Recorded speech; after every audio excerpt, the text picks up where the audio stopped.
नमस्कार दोस्तों, एक बार फिर से आपका दोस्त आपका भाई के शंकर सौम्य में हाजिर है। बहुत लंबे समय के बाद एक बार फिर हम लोग आए हैं लेकर के एक साक्षात्कार या फिर कहा जाए कि बातचीत का एक क्रम।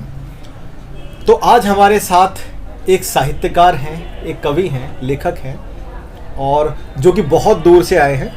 वे कितनी दूर से आए हैं ये हम उनसे ही पूछेंगे। तो दोस्तों आइए स्वागत करते हैं जो काफ़ी समय से लेखन के क्षेत्र में है। वर्ष 2017 में जो दिल्ली सरकार के लेक्चरार पद से सेवानिवृत्त हुए और सेवानिवृत्त होने के बाद वे लग गए सतत लेखन में, और लेखन में अनेक कृतियाँ उनके कलम से निकली हैं। उनके द्वारा लिखित पुस्तकों में एक पुस्तक है अवसाद, एक है बहुजन सरोकार और एक पुस्तक जो अभी प्रकाशन प्रक्रिया में है, उसका नाम है प्रतिरोध। तो ये तो उनका संक्षिप्त परिचय था, लेकिन उनका विस्तृत परिचय देने के लिए हम उन्हीं से बात करेंगे। तो हम स्वागत कर रहे हैं श्री विद्याराम कुढ़ावी जी का। तो सर बहुत बहुत स्वागत है आपका। बहुत बहुत धन्यवाद। शब्दांकुर प्रकाशन के दफ्तर में। और आपने आप कह रहे थे कि बहुत दूर से आए हैं, बहुत दूर से ही आए। आप मित्रों को बताइए आप कितने दूर से आए? 4 किलोमीटर करीब होगा, ज़्यादा दूर नहीं है। दोस्तों आप बिल्कुल सही सुन रहे हैं, 400 किलोमीटर नहीं, 4 किलोमीटर। तो ये लंबा सफ़र है और वैसे भी लंबी दूरी तय करने में वक्त तो लगता है। तो ज़रा आप आए, आपका स्वागत है। आप आए, बाहर आए। तो बातचीत का सिलसिला शुरू करते हैं।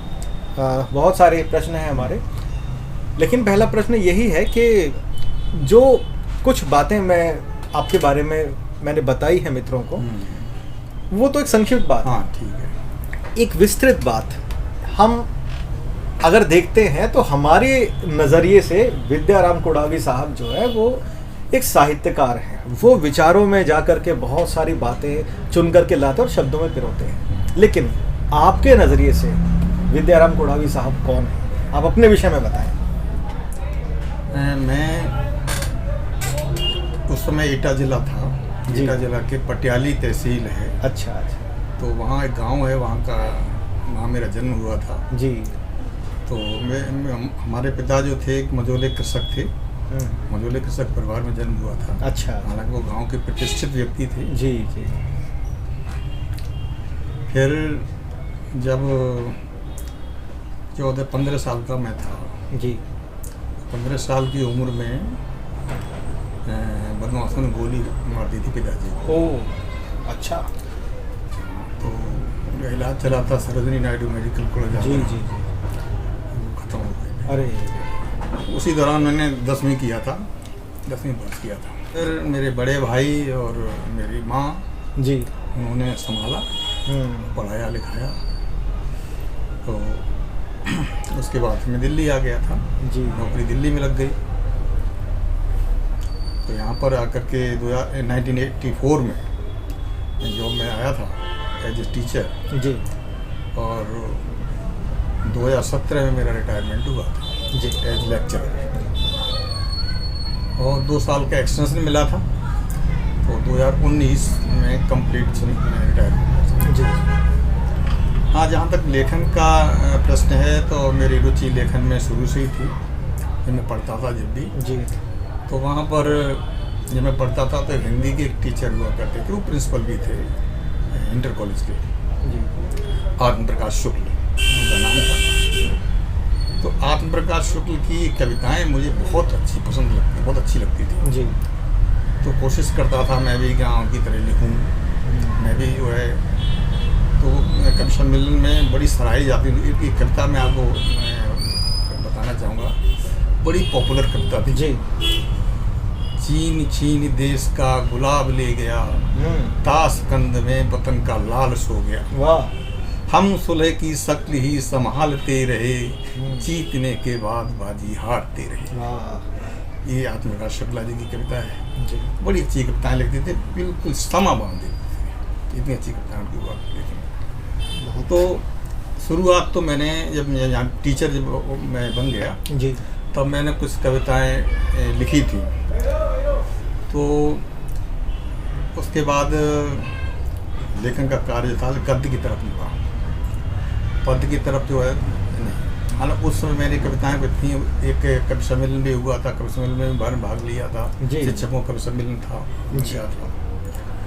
तो बताऊंगा उसके बारे में भी आपको, एक बड़ी घटना थी, वो भी गंभीर विषय है। गंभीर विषय, चलिए। बताऊंगा उसके बारे में भी। नहीं, बहुत यही मेरा संक्षिप्त परिचय है और मैं लेखन कार्य में हूँ और उसी में लगा रहता हूँ। बिल्कुल सर, विषय गंभीर है और 2 साल पहले पत्नी गुजर गई, तो अकेलापन तो महसूस होता ही है थोड़ा। जीवन जो है ना वो सर संघर्ष से घिरा हुआ है और निरंतर संघर्ष की यात्रा पे सतत चलना ही जीवन है। तो उतार चढ़ाव और बहुत सारी चीज़ें जीवन में, और आपने पिताजी के बारे में बताया तो ये पता चला हमें कि किस तरह की एक कठिन परिस्थिति से आप गुजरे हैं। यकीनन ये जो दर्द है, ये तकलीफ जो है, शायद यही कविता को जन्म देती है, यही शायद लेखन को जन्म देती है। हाँ, अवसाद तो, जो मैंने लिखा है, जो पहली किताब मेरी अवसाद आई है जी, वो इसी पर है, अच्छा। डिप्रेशन पर ही है किताब है। तो मेरी पत्नी अवसादित हो गई थी, 10 साल तक रही थी वो अवसादित, जी जी, तो बाद में खत्म हो गई। तो मैं उसी पर मैंने किताब लिखी। यहाँ पर मैं थोड़ा सा एक सवाल और पूछना चाहूँगा, क्योंकि आपने पुस्तक लिखी है, जो साथी देख रहे हैं हमें, और अगर वो किसी निराशा से घिरे हों, वो कहीं मन में अगर थोड़ा सा अवसाद पाले हो या किसी वजह से उनको कुछ ऐसी समस्या है, तो उनके लिए क्या टिप्स देना चाहेंगे आप कि वो कैसे निकल सकते हैं? देखिए, अब मेरा यहाँ तक मानना है कि अवसाद का जो मूल कारण है वो है कि हमारे जीवन में उत्साह और उमंग की कमी हो जाती। बिल्कुल। यानी आजकल की भागम भाग की ज़िंदगी में लोग कमाने में लगे हुए हैं, आर्थिक रूप से तो संपन्न हो गए हैं, लेकिन जो हैप्पीनेस इंडेक्स है वो नीचे आ रहा है। हाँ। एक रीजन इसमें ये भी रहा है, पहले संयुक्त परिवार होते थे, जी जी जी, बिल्कुल, और अब हो गए हैं न्यूक्लियर फैमिलीज। हाँ। तो उसमें जो है हमारे सुख दुख को बांटने के लिए पूरा परिवार होता था, परिवार में चर्चा होती थी। अब एकाकीपन महसूस होता है जी। अगर कोई परेशानी आपस में ही, अगर मियाँ बीवी में दोनों में कोई दिक्कत है, तो अब उसमें जो झगड़े को कौन निपटार करेगा? उस झगड़े के निपटारे के लिए जो है परिवार, जब संयुक्त परिवार होता है तो एक दूसरे को समझा करके और बिल्कुल ठीक हो जाता है। एक वहाँ जो है आदमी खुद ही उसे झेलना पड़ेगा, पत्नी को भी और पति को भी, दोनों को अगर दिक्कत है। तो अवसादित जिंदगी मेरा कहने का मतलब ये है कि जब हम अपने को सीमित कर लेते हैं दायरे में, जैसे कि हम हमारे रिश्ते हैं, नाते हैं, उनसे दूरी बना लेते हैं, अपने यार दोस्तों से दूरी बना लेते हैं, अपने जो काम में जो है जहाँ हमें खुशी मिलती है उससे हम दूरी बना लेंगे, तो हमारा निश्चित है कि अवसादित ज़िंदगी के लिए हम जो मजबूर हो जाएंगे जीने को। मेरा कहने का मतलब ये है। तो कहने का मतलब ये है कि अपने आप को इन्वॉल्व करें, इन्वॉल्व। तो दोस्तों, अगर आपको भी ऐसा लगता है कि आप अवसाद में हैं, तो घर से बाहर निकले, 4 दीवारी से बाहर निकले, दोस्तों के साथ घूमने जाएं या किसी कवि सम्मेलन में जाएं या कोई सामूहिक चर्चा चल रही है वहाँ जाएं, अच्छी किताबें पढ़ें और कुल मिला करके घर से बाहर निकले। वो एक शायर थे बशीर बद्र साहब, उनका शेर था कि धूप में निकलो, घटाओं में नहा कर देखो, जिंदगी क्या है किताबों को हटा कर देखो। हालांकि ये नहीं है कि किताबों से दूर हो जाओ, लेकिन जिंदगी तो जो है ना वो 4 दीवारी के बाहर ही है। तो कई बार हम अपने मन में एक ऐसा पिंजरा बना लेते हैं और उसके अंदर ही हम रहते हैं, उससे बाहर निकलते नहीं। तो खैर सर, बहुत सारी चीज़ें जानने को आपसे मिल रही हैं। एक सवाल ये भी था कि ये बात तो सही है कि तकलीफ़ का रिश्ता कविता से होता है, शब्दों से होता है। तो जीवन में ऐसी क्या घटना घटी थी जब आप पहली बार लिखने के लिए मजबूर हुए थे? जब पहली रचना, कोई कविता या कोई गद्यांश आपने लिखा हो, तो वो कौन सी घटना थी? घटना तो क्या, जब देखिए कोई भी लेखक या कवि जी, जो समाज में देखता है, जो होता है, उससे जब संवेदनशीलता जो है आदमी लिखने को बाध्य करती है जी। कोई लेखक हमेशा संवेदनशील ही होता है, न लेखक हो ही नहीं सकता, न लेखक हो सकता, न कवि हो सकता जो संवेदना नहीं है। संवेदना, बिल्कुल सही। तो समाज में जो देखता है जी, और जो उसको उतारने की कोशिश करता है, चाहे वो गद्य लेखन में हो और चाहे वो पद्य में हो, पद्य लेखन, कविता के रूप में आए, लेकिन वही आता है सामने, क्योंकि साहित्य तो समाज का दर्पण ही होता है। जी। बहुत बढ़िया सर, सुंदर विचार, बहुत बढ़िया। और अध्यापक का तो काम ही होता है हाँ। सबक सिखाने का, पढ़ाने का। लेकिन आपने अगर कोई सबक सीखा हो जीवन में, हाँ ऐसी कोई घटना बताइए। हाँ बताऊंगा जरूर। ऐसा है जी, ये 1989 का वाकया है। जी उसमें टीचर था मैं, दक्षिणपुरी में ही था, दक्षिणपुरी के स्कूल में। जी तो उस समय शिक्षक कवि सम्मेलन शिक्षकों का, जी तो ये कीर्तिनगर में आयोजित हुआ था, कीर्तिनगर। अच्छा कीर्तिनगर जी। तो हम लोग गए, बहुत सारे शिक्षक गए थे दिल्ली के। हाँ हाँ और उस दौरान जो है मेरा भी जब बारी आई कविता पढ़ने की, उस समय जो जज थे वो थे संतोष आनंद जी, बहुत जाने माने कवि। जी, संतोष आनंद जी को तो कौन नहीं जानता। संतोष आनंद जी बिल्कुल। वो जज थे, और उनके साथ एक और थे, म्यूजिक डायरेक्टर थे उसमें और इंडिया रेडियो में। जी जी। वो भी थे, मिस्टर सरीन। अच्छा हाँ, मिस्टर सरीन वो भी थे। तो ये दो थे जज। तो अब जब मैंने कविता पढ़ने शुरू करी जी, तो उसमें कविता में एक जगह ऐसा, कविता पढ़ते समय एक जगह इस तरह की लाइन आई कि तू क्यों गंजा हुआ कभी तू सोचा मन में, अच्छा, बिना मुड़ाए बाल उड़ गए तेरे सिर से। हाँ और मैं उनकी मुखातिब होकर के, इत्तेफाक जो संतोष आनंद जी गंजे थे, हाँ, और थोड़े थोड़े सरीन साहब भी गंजे थे। अच्छा संतोष आनंद जी ज़्यादा गंजे थे। अच्छा, तो उन्होंने जो है, मैंने उनकी तरफ मुखातिब होकर के ये लाइन बोल दी। ओहो, सारे के सारे जितने भी वहाँ पर जो शिक्षक कवि थे, हाँ हाँ, सब बड़ी ठाक मार के हंस पड़े, बहुत जोर से। लेकिन जब ये लाइन मैंने वहाँ पर उनका इत्तेफाक से गलती होगी मेरे से, मैंने सबक सीख लिया कि वो जो लाइन, मतलब कभी भी कविता अगर वाचन करना है जी, तो कभी जज की तरफ मुखातिब होकर के नहीं पढ़ना चाहिए। मतलब सिर्फ जो है, जो ऑडियंस है, बस उसकी तरफ देखिए आप, जज की तरफ मत देखिए। अगर जज की तरफ आपने देख लिया तो जो है गड़बड़ हो जाएगी। एक बार तो मैं अब कविता कहो तो मैं आपको पढ़ के सुनाऊं पूरी कितना। बिल्कुल बिल्कुल। ऊसर देखत खेत किसान को गुस्सा आया, उतना हिस्सा छाड़ के सकने हल चलवाया। ऊसर बोला रे किसान तू क्यों फरमाया, मुझको ऐसा देख का तू गुस्सा खाया। वाह वाह, बहुत दिनों से जोत जोत जी मेरा अकुलाया, तुझ में डालूं बीज बीज भी हाथ नहीं आया। देखूं दृष्ट प्रसार समय भी व्यर्थ गंवाया, क्यों जोतूं मैं तो आज तक फल नहीं पाया। वाह वाह, सुन कसक की बात गुसर ने ली अंगड़ाई, तू तो लगता मूर्ख बात तो समझ न आई। मेहनत से कहीं अधिक तुझे भाई ही देता, फिर भी ना है सब्र जुल्म मेरे पे करता। वाह, बड़ा काम ये देख तुझे एजेंट बनाया, तूने आकर यहाँ दुभात का जाल बिछाया। जी, उपजाऊ में डाल खाद उसे उर्वरा बनाया, ऊसर दीना छाड़ और तो गुस्सा आया। तू क्यों गंजा हुआ, तू क्यों गंजा हुआ कभी तू सोचा मन में, बिना मुड़ाए बाल उड़ गए तेरे सिर से। वाह, लिया काम तू अधिक खाद नहीं उसमें डाला, इसीलिए तो कुदरत ने गंजा कर डाला। वाह, कर मन में विश्वास दुराग्रह दूर भगा दे, जिप्सम को दे डाल खेत उर्वरा बना ले। वाह, बहुत देर हो गई अकल पर पर्दा डाले, सबको समान तू जोत उपज को और बढ़ा ले। वाह, ऊसर का यह कथन कृषक के मन को भाया, जिप्सम रूपी संरक्षण से खेत बचाया। लेकर दूनी फसल स्वयं खुशहाल बनाया, हरित क्रांति ला देश खूब समृद्ध बनाया। वाह, कर लो सोच विचार चच्चू का पर्त हटा लो, भेदभाव को भुला खेत में फसल उगा लो।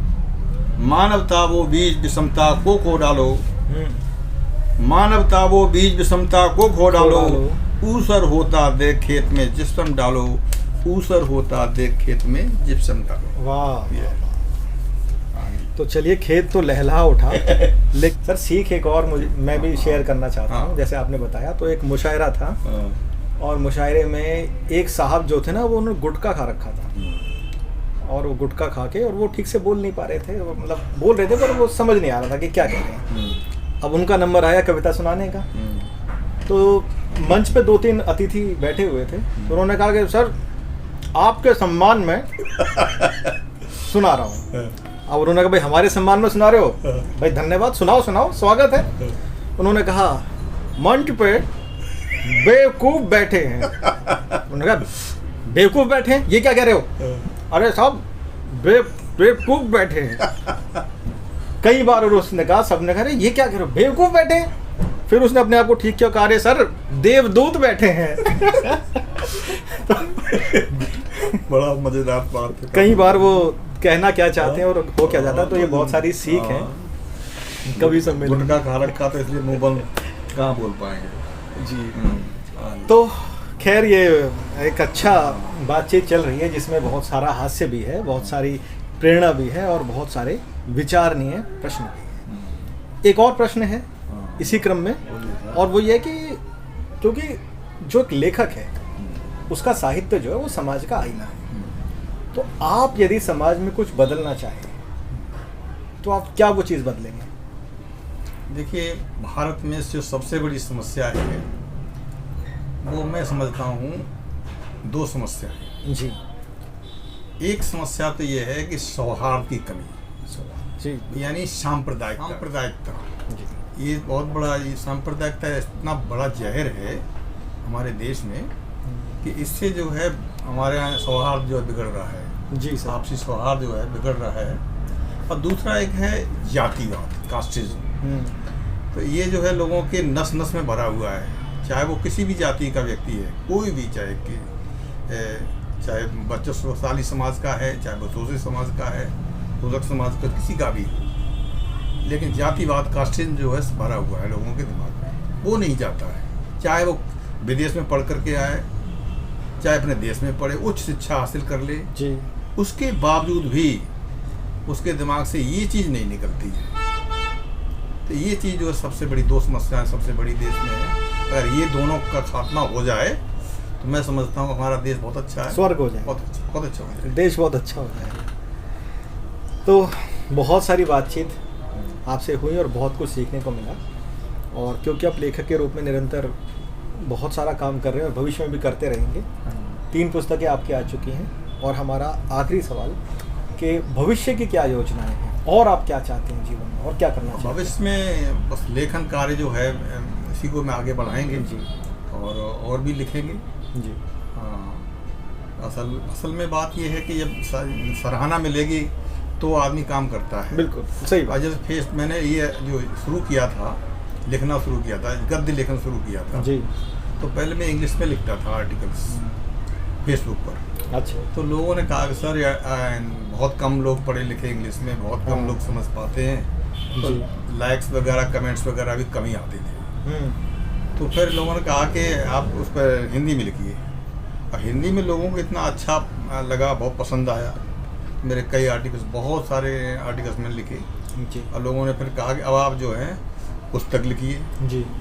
उन लोगों ने ही हमें जो है प्रेरित किया है। हमारे जो प्रशंसक हैं, हाँ जी। जो हमारी सराहना करते हैं हमारे लेखन की, और यकीनन सराहना ज़रूरी है। तो दोस्तों, कुछ निरंतर अच्छा करते रहने के लिए सराहना ज़रूरी है, और सर ने इस बात को वेरीफाई कर दिया है। तो अगर आपकी सराहना मिलती रहेगी तो इस प्रकार की अच्छी अच्छी वीडियोस आपको भी यूट्यूब पे मिलती रहेगी। तो इसलिए एक हाथ ले और एक हाथ दे, वो प्रक्रिया है। सराहना कैसे करनी है? तो लाइक कर सकते हैं, चाहे तो कमेंट कर सकते हैं, चाहे तो सब्सक्राइब भी कर सकते हैं। ये आपकी इच्छा पर निर्भर करता है।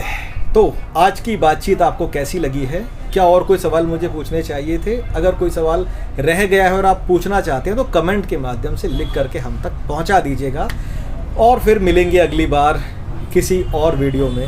तब तक दे दीजिएगा इजाज़त। नमस्कार। नमस्कार।